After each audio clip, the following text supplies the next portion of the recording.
Աբովյանի Սուրբ Հովհաննես Մկրտիչ եկեղեցում հարյուրավոր մարդիկ էին համախմբվել աղոթքով իրենց զորակցությունը հայտնելու ԲՀԿ նախագահ, բարերար ու գործարար Գագիկ Ծառուկյանին։ Միասնական աղոթքին ներկա էին նաև Գագիկ Ծառուկյանի մայրը Ռոզա Ծառուկյանը, տիկին Ջավահիր Ծառուկյանը, զավակներն ու թոռները։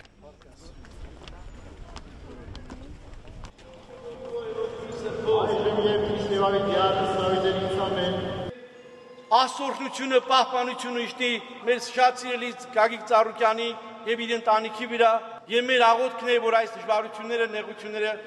աստորությունությամբ, սիրով եւ խաղաղությամբ հաղթահարվի։ Աղոթքից հետո ներկաներին դիմեց Ռոզա Ծառուկյանը։ Խորին երախտագիտությունը Ծառուկյան Գագիկի օջախի դուստրերի նոջ իմ սիրելի Ջավահիրի կողմից այս հավաքված հանրությանը ամեն մտնագիշերին լուսաբաց կա, անպամած օրին արեգակ կա, այն խիստ ձմռան շնչին վառ գարուն կա, համբերատար լինենք, շուտով իմ որդին կգա, նորից մեզ հետ կլինենք աշխատենք, շատ շնորհակալ եմ։ Փառք Աստծո ամեն ինչ Աստծո ողորմությամբ շատ լավ լինելու։ Ծառուկյան ընտանիքի կողքին են նաև տարբեր ոլորտների հայտնի գործիչներ, հանրային դեմքեր, ինչպես նաև 44-օրյա պատերազմի մասնակից տղաները ՀԱՕԿ նախագահի օգնական Էրիկ Եղյանի հետ։ Պարոն Ծառուկյանը միշտ եղել է մեր պատերազմի մասնակից տղաների կողքին, արցախցիների կողքին, մարզիչների կողքին ու ես ասեմ իմ կարծիքը, որ ես չեմ հավատում այն, ինչը որ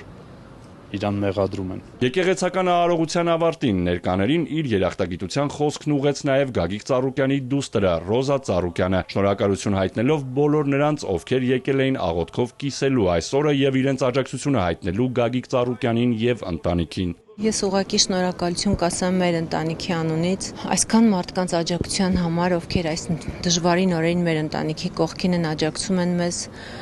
սատարում են հորս եւ հավատում են, որ արդարությունը վերականգնվելու է։ Մեր ընտանիքի բոլոր անդամները աջակցություն եւ բազմաթիվ նամակներ են ստանում Հայաստանում եւ դրսում գտնվող թե հայ, թե արտասահմանցի մարդկանցից, ովքեր ճանաչում են հորս, տեսել են նրա բարեգործությունը, անձամբ մտերիմ են նրա հետ, շնորհակալ ենք բոլորին։ Աղոթքի ավարտին ներկաները նաև մոմ վառեցին Գագիկ Ծառուկյանի համար։